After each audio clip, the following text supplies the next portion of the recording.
Hey, Okay, I Caleb, sent would a you like to come up and say hello? Hello? Yeah, Hello? yeah. So, you're new to Clubhouse? Yes, I am.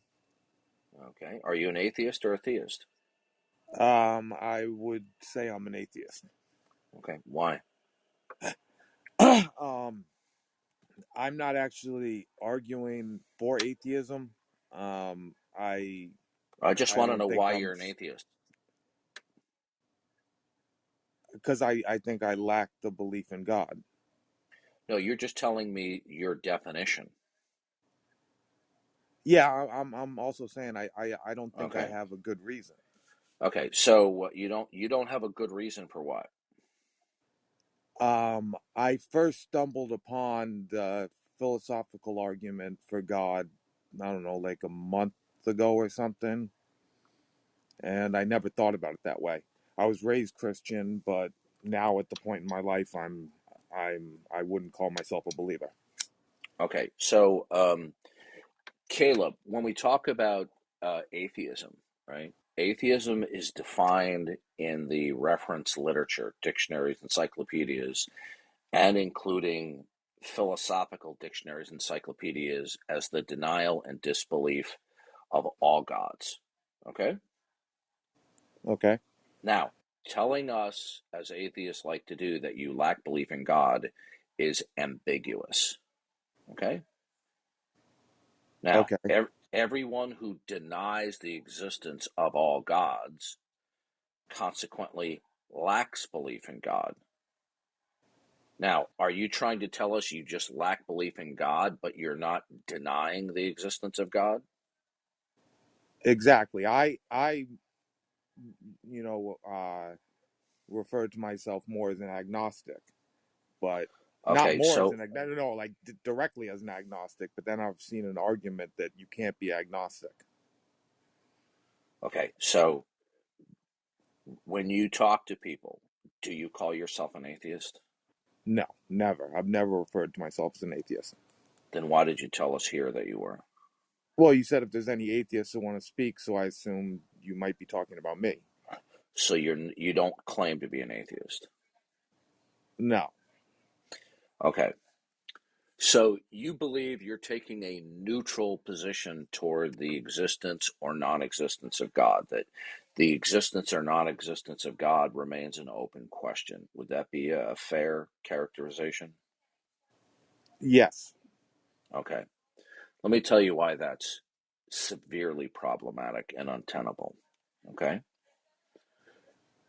When we talk about God or gods, okay, both atheism and agnosticism, as you say, lack belief. So you would lack belief that there is a transcendent, eternal, ultimate creator God, and everything else derives and depends upon him. We would call that the creator creature distinction, okay? okay, Where we have eternal God. Now, somebody might have a concept of God where God is not ultimate, that he's just the final boss of the universe. But that's not the kind of God we're talking about, okay? What we're talking about is a transcendent, eternal, ultimate creator God. By ultimate meaning he's self-contained, unconditionally non-dependent, and everything else that is not himself derives and depends on it, on God, in order to come into existence and to remain into existence. Now, that description that I just gave you constitutes a world view. Okay. A worldview is your network of interconnected beliefs that are usually undergirded by some concrete foundation, something that's concrete as opposed to abstract. Okay. So when we talk about God as a transcendent, eternal creator God, we're talking about a worldview, not just simply an entity that may be the final boss within the sphere of the universe. Okay. Now, if you withhold belief for whatever reason in any worldview, it constitutes the denial of, even if you deny that you are denying that worldview. Because whatever worldview you don't believe in, You deny it by virtue of the worldview that you're operating from. Okay? Now, if you didn't understand any of what I just said, I'll be glad to go over it again. No, I kind of do understand it. That's why I've seen, some videos before that kind of hash that out. So that's why I personally had before, seeing any of this, any of these theories, called myself agnostic. Okay? But And I, yeah. Mm-hmm. Go ahead. but I do, but I do follow the line of logic that's basically, you know, um, you are taking a position. It's Well, like you. what I'm trying to make clear to you is the position of most atheists, including agnostics, that they are simply withholding positive belief. That they are not directly or indirectly denying God. But as I have just shown you, since God is defined as a transcendent, ultimate creator, God constitutes a worldview. If you withhold belief in that worldview, you deny it because you will be speaking out of another worldview, which is not the God worldview. Now, this is not a common understanding. This goes against the grain of what is very popular in the world today, even among philosophic academics.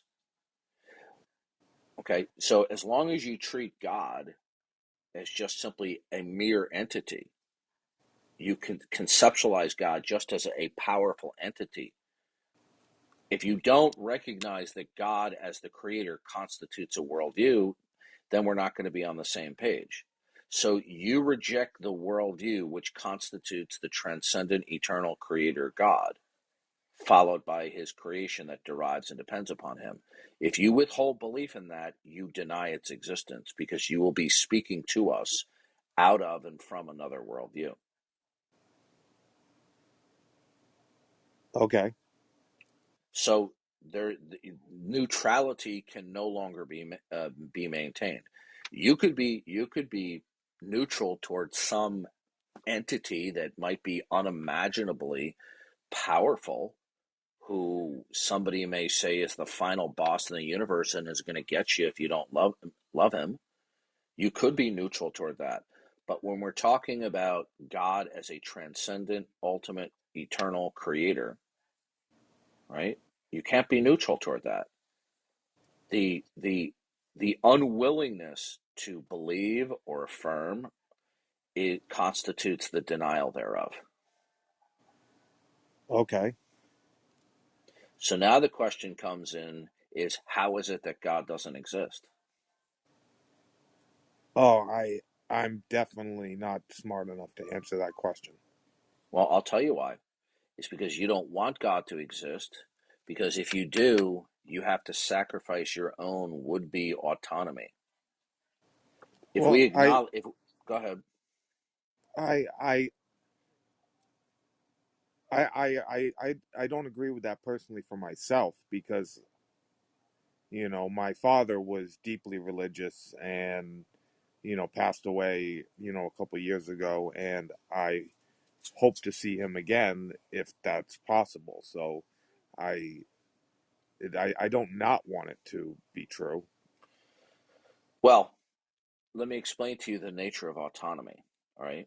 In a world where God is, and I'm only talking about the Christian God because he's the only God worthy of consideration because he has all great making properties and no other God does.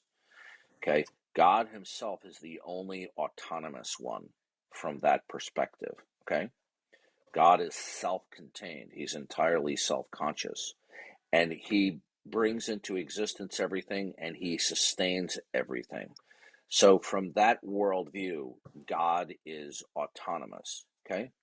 Now, from our perspective, if we recognize our creatureliness, that God is our creator, then we have to recognize that if we're going to think true thoughts, right, have correct propositions, they have to be a recapitulation of the mind of God. We have to I hesitate to use the word reinterpret because it's a little bit confusing. We have to recapitulate how God thinks about things. Because if we don't, then our thoughts are incorrect. Our thoughts would not be true. Since God is creator and sovereign Lord, and everything is within his control and sovereign plan, right? Our mind is derivative, our reason is dependent upon the mind and reason of God. So unless we think like God in terms of certain circumstances and relationships, then we will not be truly rational. So God is the only autonomous mind in that scenario. When God is rejected, then the individual for themselves, whether they realize it or not, are adopting would-be autonomy for themselves. In other words, the mind of man is not derivative and dependent upon the mind of God. The mind of man is ultimate in that he does not depend upon God, and the mind of man is the final court of appeal as to what the nature of reality is and the first interpreter of facts around him, rather than a reinterpreter or recapitulator of the mind of God and how he's made creation. So if one does not accept God as creator, as the autonomous mind, right, then by default, the human being is adopting autonomy for themselves, whether they realize it or not, whether they admit it or not. It's a true dichotomy, okay? Either the mind of God is the ultimate court of appeal and the first interpreter, and if not, then the man will be the first interpreter. Do you understand? Um, kind of. Okay, so man decides for himself what the nature of the world is about. Man decides for himself, unaided and underived from revelation from God. Man decides for himself what the nature of the world is. Man himself decides what good and evil is, up and down, right and left.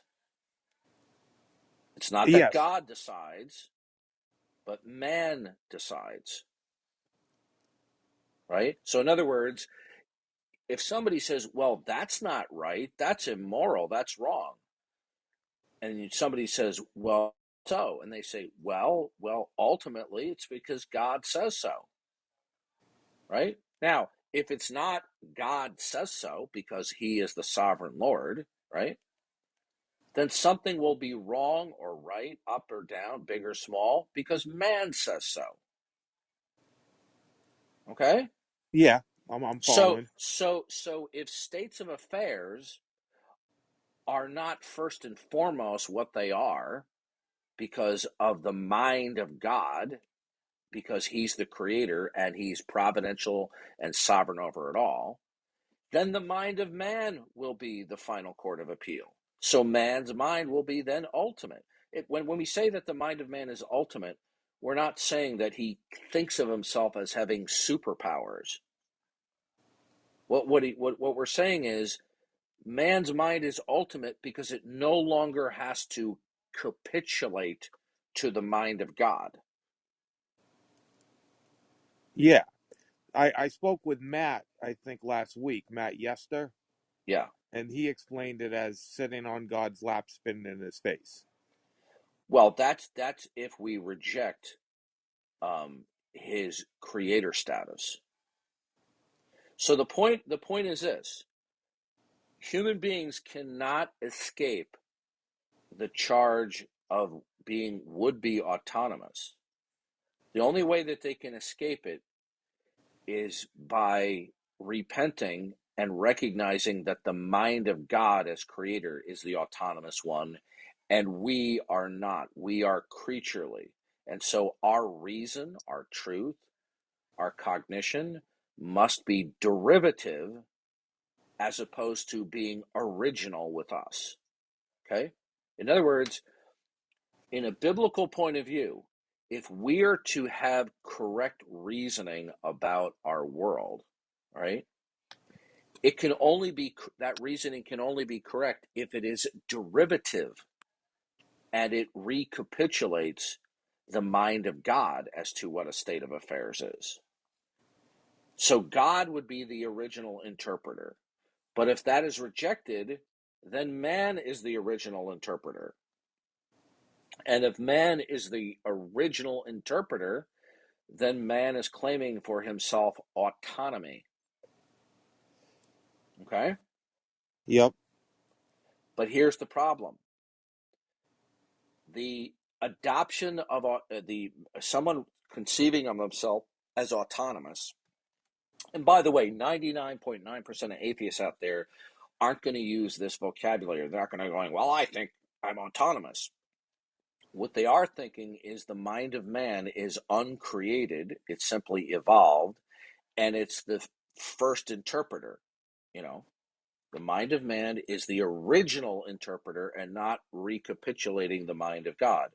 But man can't interpret anything because he doesn't have ultimate metaphysical background information. He's not going to know what the nature of reality is. Now, unbelievers will reject this and saying, "Oh, well, look, we've been studying this world out there, and look at all this sciencey stuff, and we have cell phones and computers, and we put a man on the moon." Predictive success does not guarantee that the world around us operates according to laws. And if they claim that it does and there are laws, then I ask one simple question. What makes those laws real? Since it doesn't originate in the mind and plan of God, and God by his will and his sovereignty imposes and sustains the regularity of nature and laws of nature, which would make them real, then how are the laws of nature real? But an autonomous man cannot establish that. But couldn't it be the case, no, I'm not arguing for this, but I'm saying couldn't it be the case that there is something out there, that is doing that, but that we don't know what it is? Well, then, Or but you couldn't put that on the table because it violates the very criterion of belief that you have already used to dismiss God. okay, so you got to explain that. Like sometimes Yeah, you got to you explain things to can't me like I'm you can't. stupid. No. You're not stupid. It should look. You're trust me. You're not stupid. I call plenty of people stupid when they're acting stupid. You're not stupid. It's just that I have more experience in this area than you do. Okay. Absolutely, yeah, All right. It's just somewhat this line of reasoning. All it is a bit unfamiliar to you. That's all. yeah. So No, you're no. not you're not stupid in the least. Okay. All right. So um, how shall I put this? There's only two worldviews. There's the God worldview and the not God worldview. Either the laws of nature are real and provide one amongst a number of prerequisites that will uh, provide for our reason and intelligibility, or it'll have to be something else. But the autonomous man says, no, I don't accept that God is the creator and the imposer of the laws of nature because my criterion of belief hasn't been fulfilled to believe in God. In other words, I don't have evidence for God. I don't have a good reason to believe in God. These are criterions of belief that are used to say, I don't believe in God, right? You say, Yep. you haven't proven God to me. You haven't provided a rational justification. You haven't provided um, evidentiary support, whatever the line of reasoning is. But now when somebody says, well, it doesn't have to be God, it could be something else that is instituting and securing the regularity of nature as a prerequisite for our autonomous reason. And I say, well, what is it? And I say, well, I don't know. So now, or if they just say, oh, well, it's just something that is impersonal out there, but we just don't know what it is yet. They've now violated their criterion of belief because they're positing a foundational principle that institutes and secures laws of nature, that there's no evidence for. but they've provided no rationale for it. Yeah, Now, that's the part of the philosophical debate here that interests me, because that yeah, does make sense to me. yeah. So, and even if they don't wear their criterion of belief on their sleeve, they're still not going to be able to posit that which is ultimate. Because in order to invoke that which is ultimate and give a defensible presentation of it, the ultimate would have to be personal, relational, and revelatory. Why does it have to be personal? Because something that is impersonal does not have the capacity to be revelational or communicative. Okay? Okay, a little bit. So when I say ultimate, okay, I'm referring to something that is singular rather than plural, two or more things. Whatever is ultimate, the ground of all existence, is going to have to be something that's singular and not a plurality of things. Only something that's singular that can be ultimate. And to be ultimate means that you are eternal, absolute, and everything else that is not the ultimate, everything else derives and depends upon the ultimate. Right? So if somebody says, there's two reactions that can be given here. Oh, I I either there is an ultimate, it's not God and it's impersonal, or they will commit philosophical suicide and say, well, I don't believe there's anything ultimate. And if there's nothing singularly at square one instituting and securing certain foundational parameters of existence, then we will be in a world of complete chaos and chance. And there won't be anything to connect the dots to anything, and it will destroy all human reason. So you see, you have a choice. You can either acknowledge that God is the ultimate and that he has taken the initiative to reveal himself in creation and through human history, through the prophets in the Bible, and ultimately through Jesus Christ, through his death, burial, and resurrection. Or you will reject that, and you'll either have to adopt that something else is ultimate or that there's no ultimate at all. But here's the problem.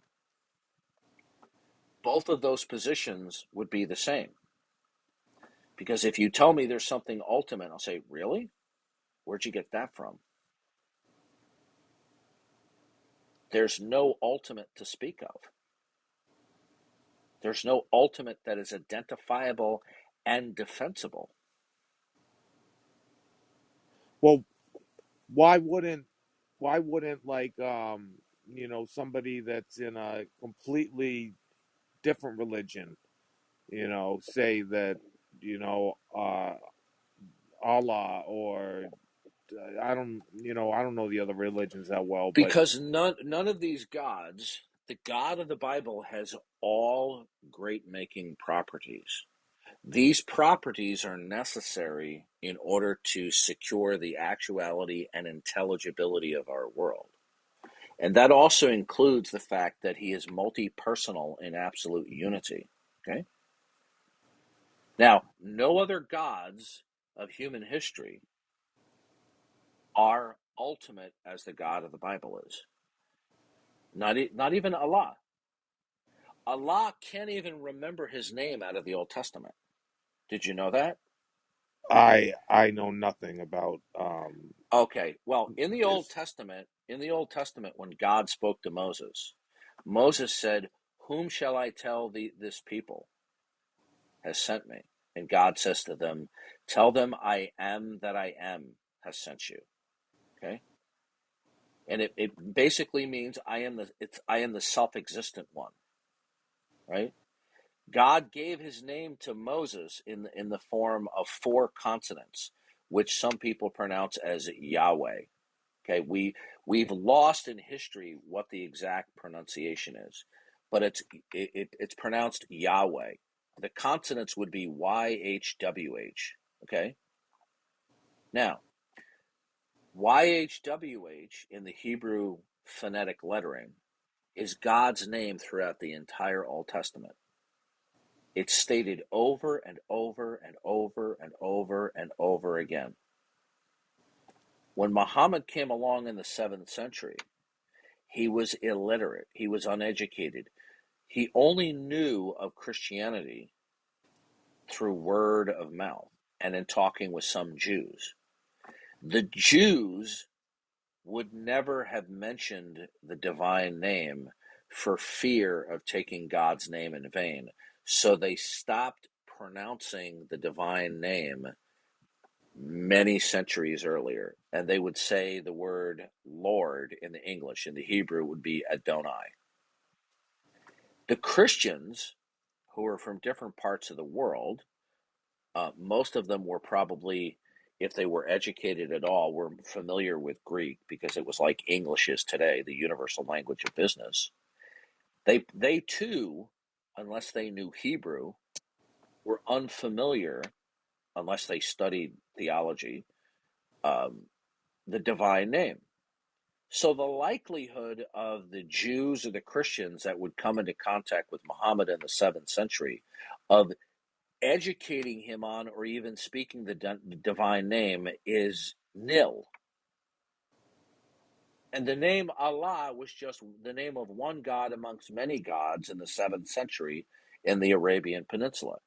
So here comes Muhammad, comes along, and says, oh yeah, the one true God, he's the God of the Jews and the Christians, and I'm his final prophet, and his eternal name is Allah. Oops. So Allah has amnesia. In the Quran, it condemns the Christian doctrine of the Trinity. But in the Quran, it doesn't even correctly represent what the Christian doctrine is. In the Quran, it says the doctrine of the Trinity is Allah, Jesus, and Mary, but nobody ever taught that. Okay? What do you mean nobody ever taught that? Nobody ever taught that the doctrine of the Trinity was Allah, Jesus, and Mary. The Trinity was the Father, the Son, and the Holy Spirit. Now we can No, I'm take, familiar with that. Yeah. yeah, Allah would be representative of the Father, okay? But you see, Muhammad, because he heard through word of mouth and he heard the Christian creeds, he probably heard that Mary was referred to as the God bearer or mother of God. That term comes from the term Theotokos. It means the God bearer, the one that gave birth to God. The reason why the Christian creeds referred to Mary as the Theotokos was to stand against Gnostic heresies that I Jesus don't is know the what Christ. Gnostic means. A cult like teachings. Okay, Okay, all cult right. cultic teachings. All right. In the creeds, they specified that Mary was Theotokos, which means the God bearer or the one that gave bared that which is God, meaning Jesus. That Jesus, as a man, possessed qualities that only God could possess. So the Theotokos was to communicate to those cultic teachers, no, Jesus is not just some uh, glorified being. He's actually God manifested in the flesh. But when Mohammed heard this, he thought that the Christian doctrine of the Trinity was Allah, Mary, and Jesus. This is a this is a historical blunder of epic proportions. And when you point this out to Muslims, they're in complete denial. Okay? Another thing is this. Allah does not have all great making properties. He can't be relational. before creation or logically prior to creation. He can't be loving logically prior to creation because there's no one to love. There's no one to be personal with. But each person of the Trinity is fully relational with the other two logically prior to creation. But Muhammad didn't understand this. So when we delve into all of these other gods that have been concocted by people throughout the centuries, what we find out with is, yeah, they have different powers and things like that, but they all fall short of being ultimate. Only the Christian God has all of the great making properties. That's how you can know that the Christian God is the one true God. Okay? Okay. So how did the the Jews get it wrong? Well, since the time of Moses, and by the way, I'm staunchly pro-Israel, from time to time, the nation of Israel would be disobedient toward God. Sometimes in certain generations, they would be very obedient. Other times, they would be disobedient. Well, the Jews, when they dealt with Jesus Christ, many of them rejected Jesus as the Messiah, as the Christ. They're simply in a state of disobedience. God has given his revelation, and it culminated in Jesus Christ, but they refuse to accept it. Okay? They're just like the other unbelievers. Their concept of God now is not much different than the concept of Allah, because Allah is autistic in eternity past. There's no one for him to relate to, right? What is one of the most central characteristics of all human beings, except those that are brain damaged or registered Democrats? It's that this constant relationality that we have. In some form or another, human beings are habitually and chronically relational, right? And if somebody is not relational, okay, if they have a deficit in that, what we conclude is that there's something abnormal about that person. You remember Ted Kaczynski, the Unabomber? Yep, I'm familiar. Yeah, that crazy dude. What was characteristic of himself is that he completely secluded himself to cut off all human contact, with rare exceptions of going to the local store to get supplies. Okay? Yep. If somebody has certain types of neurological impairment, where through no fault of themselves they have a deficit in relating normally. Now, some people have it more severe than others. Reality is a key ingredient to being a person. Well, gee, I wonder why human beings have that. Well, the answer is because we're made in the image of God. God is intrinsically relational within the unity of his being, because within that unity of his single being, there are three personal distinctions that are the Father, the Son, and the Spirit. And they relate and commune and love each other in eternity past, logically prior to all of creation. Then God makes creation, he makes man, and then in Genesis 2, God says, "It is not good that man should be alone."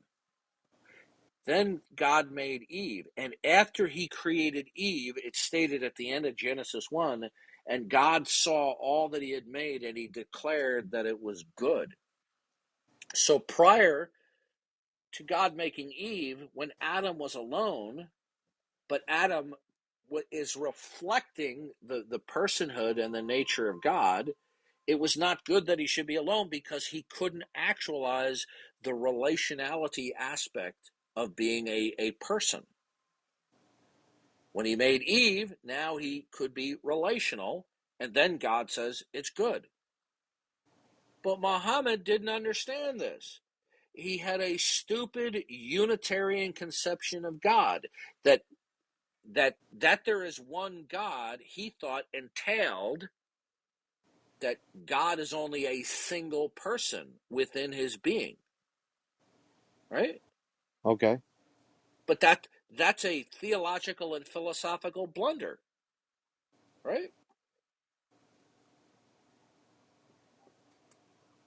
So what I'm trying to say to you, and I could go on and on about Islam, all these other gods, it's obvious that they're concoctions because they don't have the necessary attributes and characteristics that are going to secure that human beings on this planet can in actuality be intelligible. It doesn't matter that people think they're intelligible, right? There are times that people think they're being rational about something, and then upon closer examination, they find out, wow, I wasn't being rational.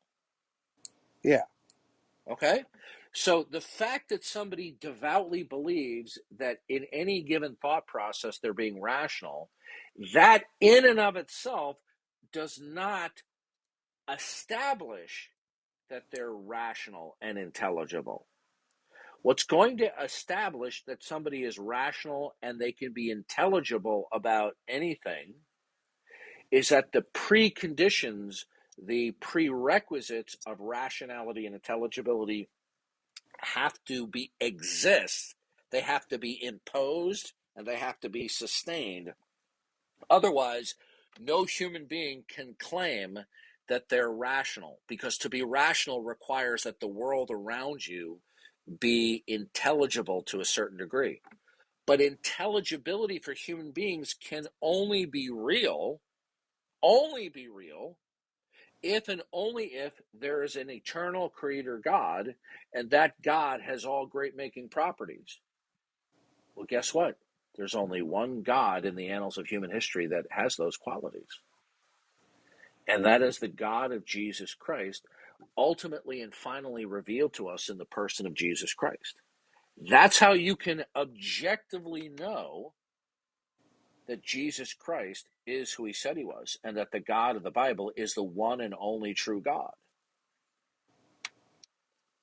So before the return of Christ, then anybody practicing any religion, even the Jews, didn't have a justification for No, that's not. intelligible. No, that's not what I'm saying. What I'm saying is from okay, the word ontology means the nature of being.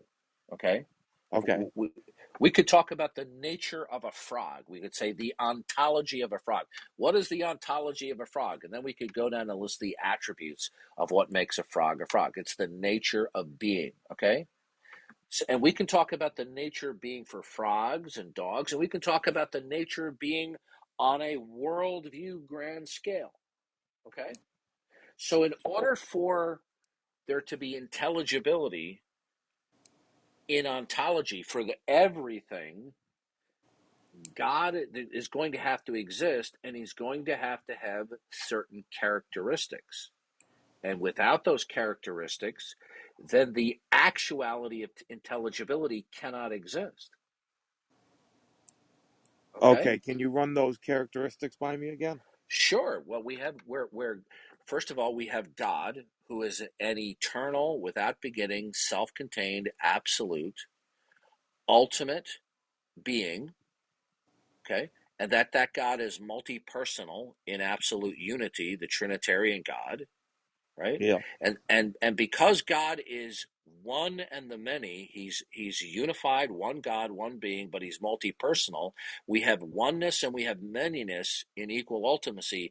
That's reflected in creation, because in creation we have a plurality of things and we have unity that is intertwined into that, right? Because it reflects the nature of God. So God is going to have to be ultimate. He's going to have to be absolute, meaning that he's not subject to change in terms of his essential characteristics. He's going to have to be omniscient. He's going to have to be completely self conscious of himself, that there's nothing about himself that he does not know. He's going to have to be always truth revealing. And he's going to have to be a God of love and benevolence, who now bestows upon us a salvific plan, so by which we can be redeemed from the current abnormal predicament that the human condition is in. right? No other God has this anywhere.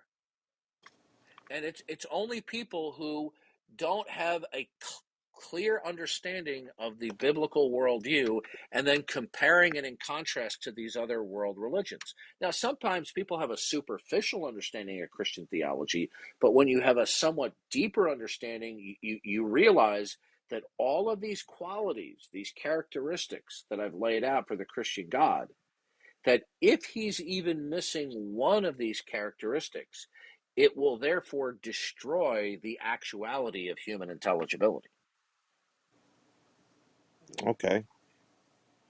So, this is how we can know with certainty, absolute certainty, short of being omniscient, we can know objectively that Christianity is true and that God exists.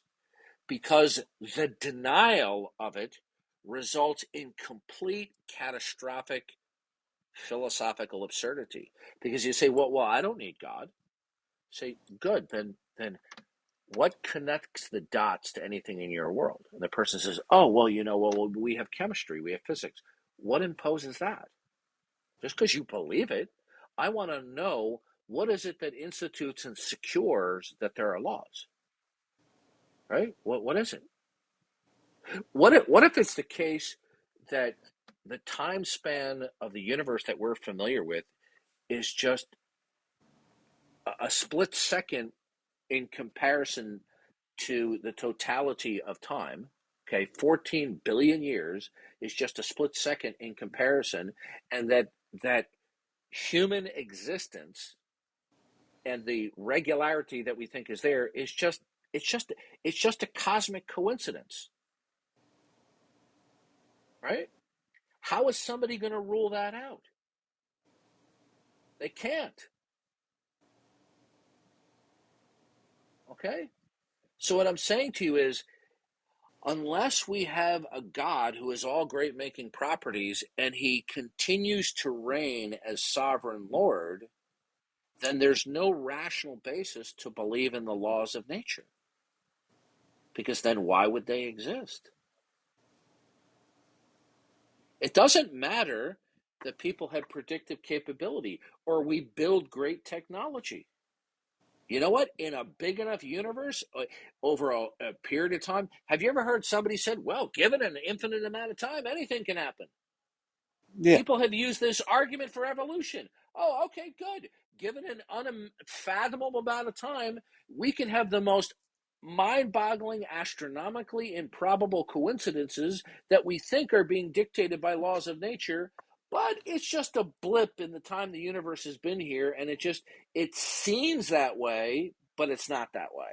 Because remember, there was a time when it seemed like, if I told you, well, you know what? The Earth doesn't rotate. It's the sun is orbiting the Earth. You would go, oh, wow, what a jerk. He's an idiot, right? Yeah. But you see, just because something seems a certain way doesn't make it true. I'm reading a book right now on worldviews, and the guy's not a Christian. He's talking about, just because people devoutly believe something and it seems like it's a better explanation, it doesn't make it necessarily true. So the point is this: is everyone who believes that this world operates in regular ways according to laws of nature, but they refuse to acknowledge God as creator and sovereign Lord, okay, that world continues to operate according to his plan, they have no rational grounds to talk about the laws of nature whatsoever. None. Zero. And they get upset because they devoutly believe in the laws of nature, but they don't want to acknowledge God who is behind those laws of nature, but they know without God, they cannot justify or ground laws of nature. See, the Bible talks about this in Romans 1. It says, ever since the beginning of the creation of the world, God's eternal powers, attributes, have been clearly seen through what has been made, so that men are without excuse. Okay, and it says their foolish hearts were darkened, and they turned from God, and they worshiped the creation. And worshiping the creation is not them bowing down and singing holy songs. It's just that the creation itself is all that's necessary. In other words, God's not necessary. All I need is the stuff around me. That's worshiping the creation, right? But that ends in complete absurdity, because then truth will never be ultimately accessible, right? You'll never ultimately be able to falsify anything. So, contrary to the attacks that people make on Christianity, that it's just blind faith, in actuality, it's the opposite. God has given us a scenario in the Bible that is actually quite sophisticated.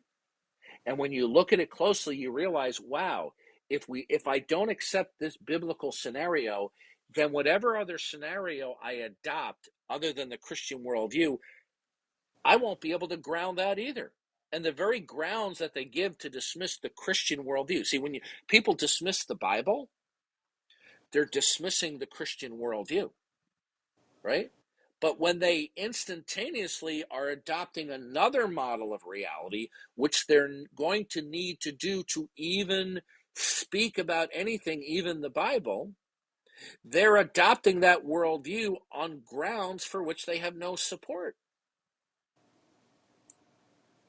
They cannot support it. Okay? Well, yeah, that's what I've been picking up on. So you see, this is how you can know objectively that the God of the Bible is true, because he's given us his credentials, right? And when we look at those credentials, no one else has those credentials. And then we look at those credentials and we realize, wow, all of those credentials, those attributes, are necessary in order for me to possess even a modicum, a minimum of human rationality and intelligibility. Here's another way of looking at it. Let's just take our own self-consciousness, right?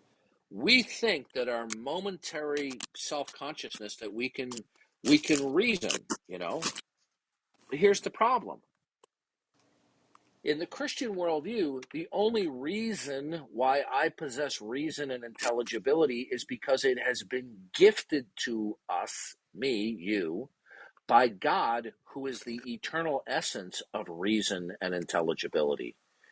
So God's rationality has exuded and begotten rationality in human beings. We are made to be like God. But when somebody rejects that,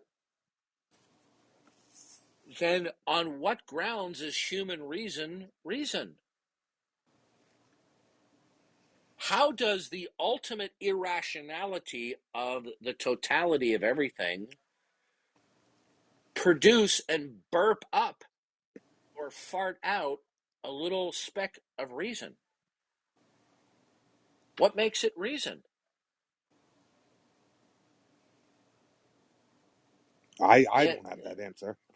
nobody does, unless we accept the Christian worldview.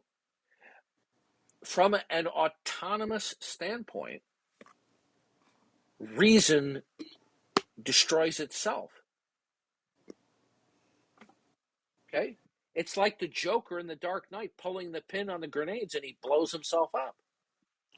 Without acknowledging God as the eternal mind and gifting us reason, then how can we say human beings have reason?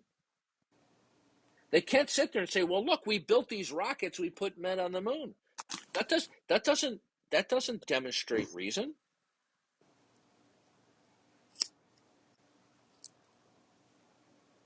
So you see, Christianity is objectively proven to the exclusion of all other worldviews that are ultimately absurd. None of them, the Christian worldview is the only worldview that has the attributes for human reason and intelligibility.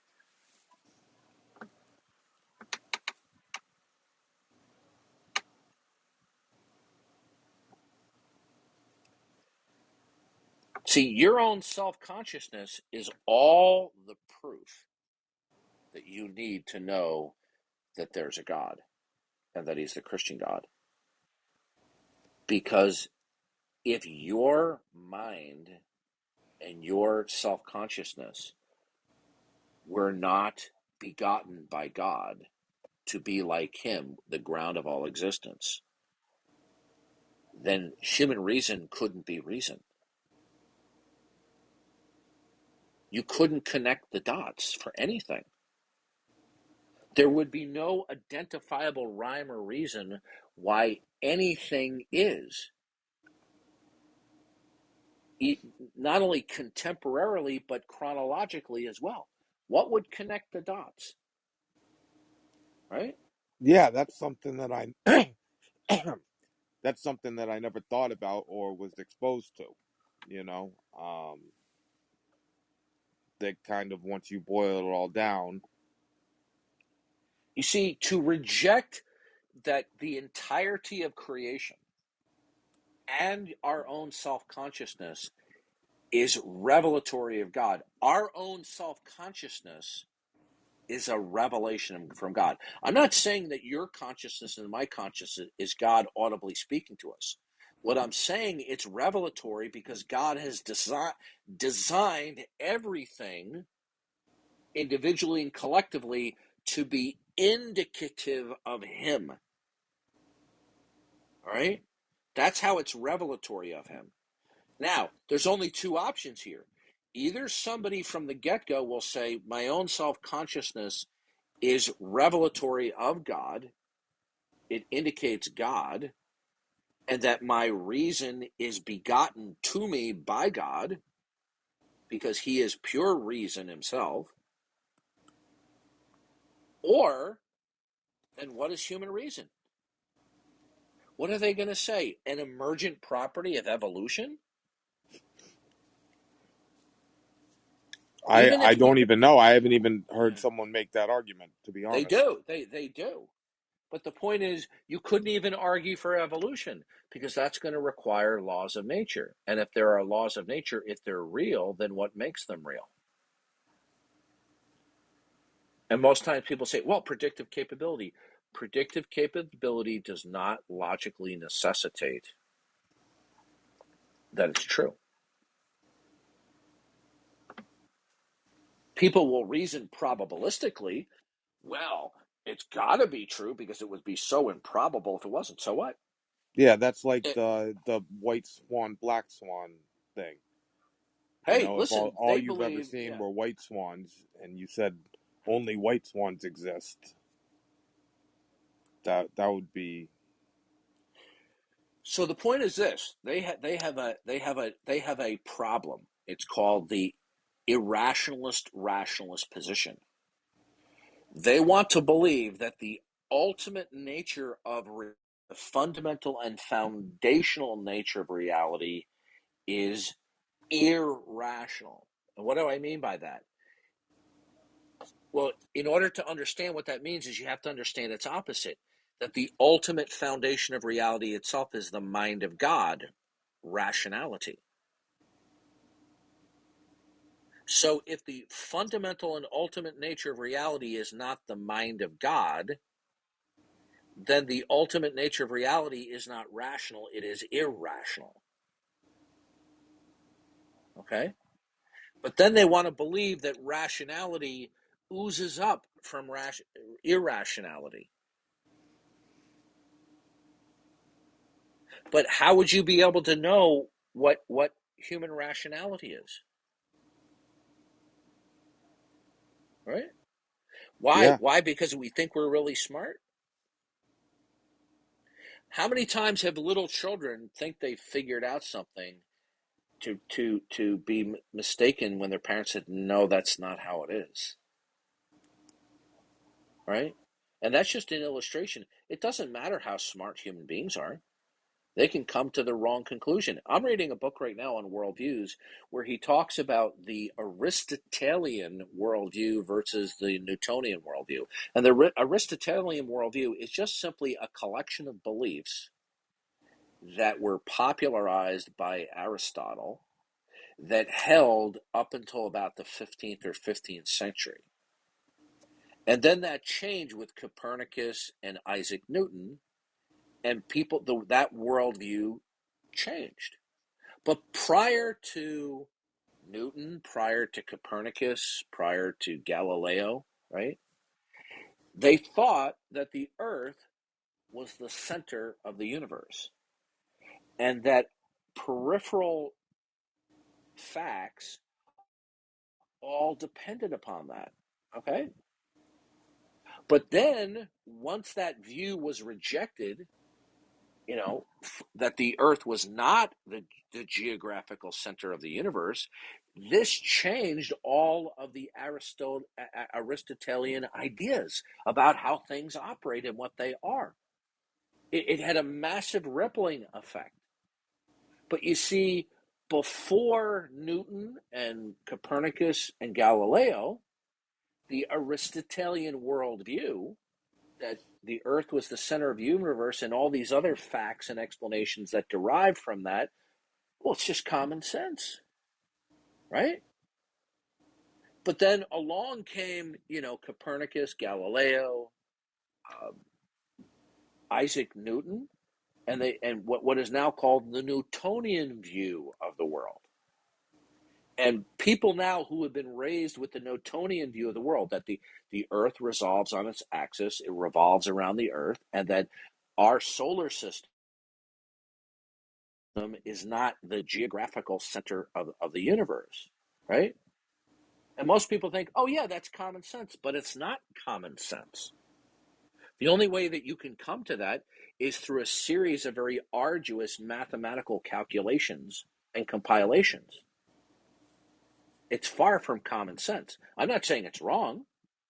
I think it's right. But what I'm saying to is what human beings think in one time period is common sense and reason, later on, when there's been a paradigm shift, it's no longer considered reason.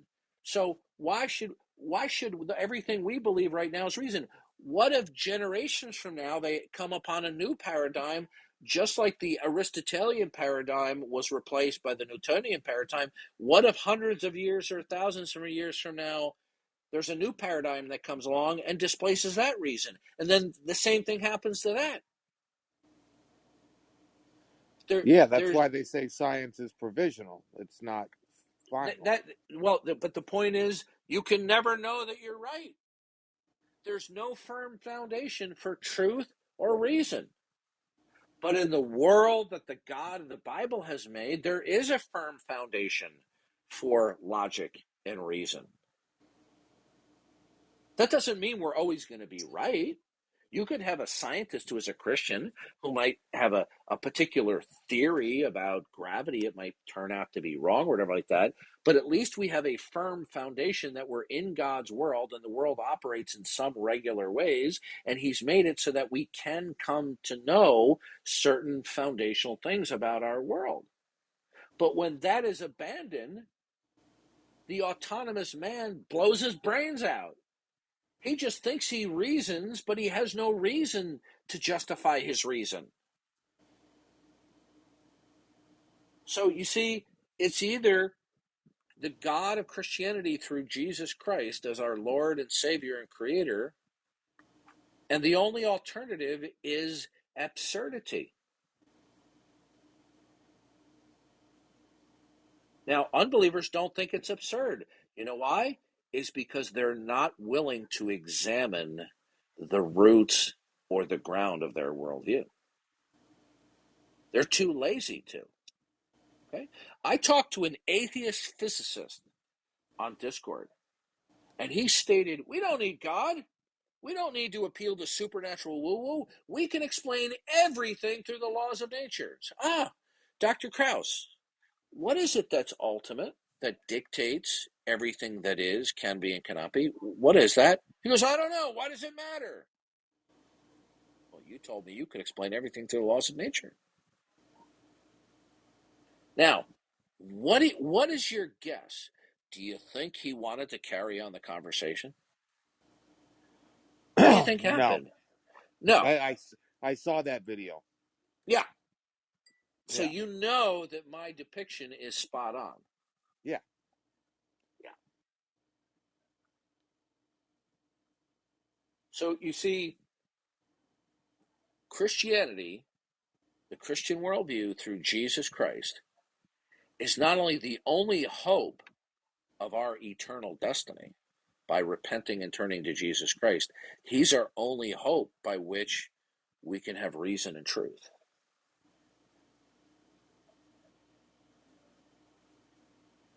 Without the God of the Bible, everything is purely relativistic.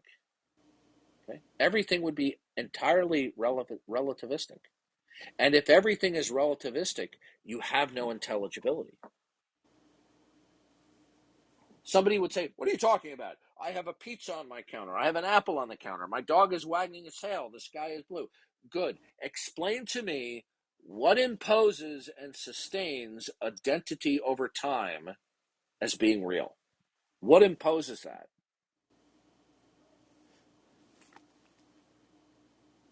I don't. No, they have no answer to that. And the more people study quantum mechanics, scientists are baffled the more they study deeper and deeper, because things start to get really strange and weird. They can't even figure it out.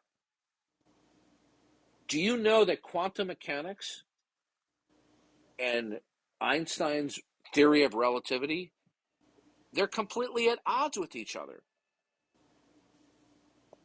But they're employed because they have seeming, and you ready for this, Tom Locke? Utility. What's that? Or yeah, that's an inside It's joke. it's inside joke.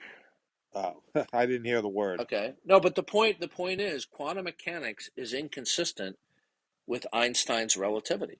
Yeah, no, They both they I both know can't that. be right. They can't be right.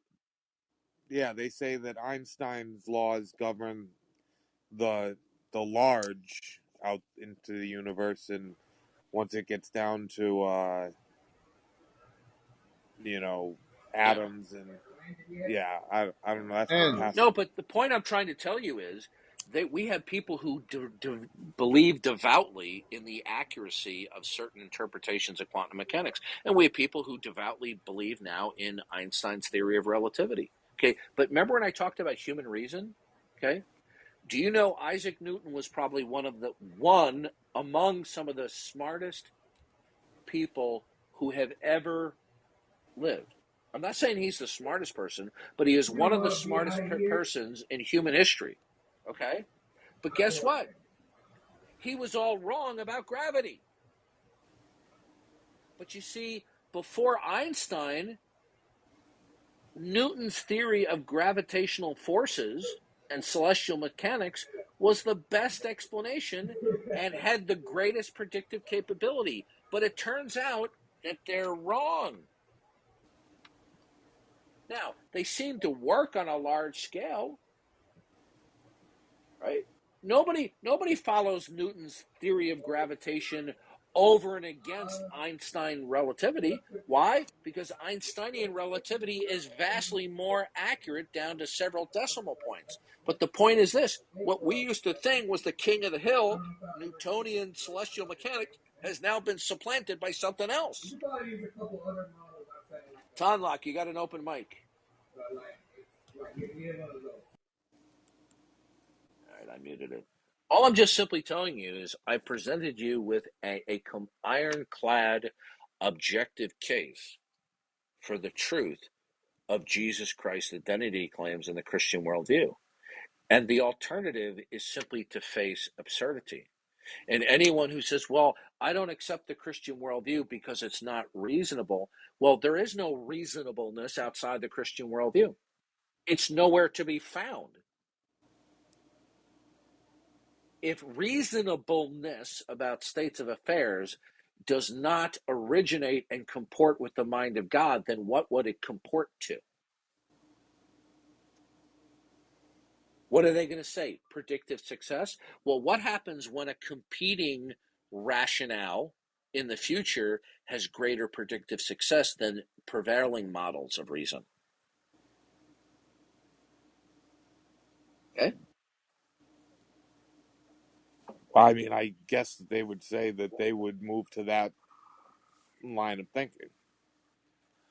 No, the bottom line here is this. The reason why people refuse Jesus Christ and his identity claims of being Lord and Savior, there's only one reason, and that is because they are bitter clingers to their own personal autonomy, that their mind is the final court of appeal to make a determination and an interpretation of what the grand scope of things is.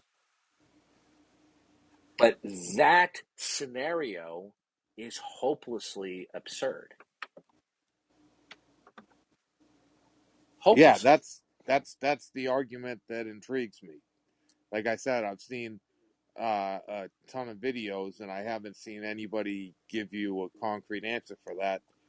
And that's why I showed up, because the videos I've seen are from people that are not fans of yours. So I don't No, know if they're cherry picking what's. yeah, of course they're doing it. These people are scum. Okay, what they're doing is they're only taking a selected, isolated videos where from time to time I may become angry or indignant, or I might say a coarse word or two toward, some online trolls or dirtbags. They are not uploading the vast majority of conversations that I have with people that are completely on an even keel. Yeah, But you see how foolish they are, in spite of the fact that they're only uploading skewed and selected editing. There are still people hearing the truth. So they're shooting themselves in the foot when they upload these videos. So Caleb, I'm sorry to say, but you will not be making it on any of those channels. on what? You won't make it on any of these channels because it's too much of a good conversation. Oh yeah. I Now don't. if you and I were screaming at each other, it would definitely be uploaded. Oh, well, I hope anything doesn't get uploaded. No, No. well, it won't. No. That's what I'm saying, Caleb, is that this conversation is too civil. Therefore, you don't meet the criteria to make it on Oh, any of those yes, channels. I get what you're saying. Yeah, yeah. I, I, So, I just, you know, I just, Want quick to interject that I I've am never actually heard recording the that line of conversation reasoning before. and I all will right, upload Hotangela, it. hold on a second. Let Caleb finish, then you go, Hotangela. Just quick, just to interject quick, I'm recording it and downloading it on my channel. Which Okay, I've already given permission for Otangelo to do. yeah, I'm okay with that. Do you know why I gave him permission? I have no idea. Because he bought a lifetime membership to the Darth Dawkins fan club. Oh yeah, he's a million. And and he has promised to send me a Christmas card from Brazil in December for the rest of my life. That's a good deal. Otangela, can you send me the I, link to your YouTube? It's the God Talk. Check on YouTube. The I Gods can't Talk? hear you. What did you say it is? The God Talk. The the God God Talk. talk, the God talk. The God Talk. Okay. Yep.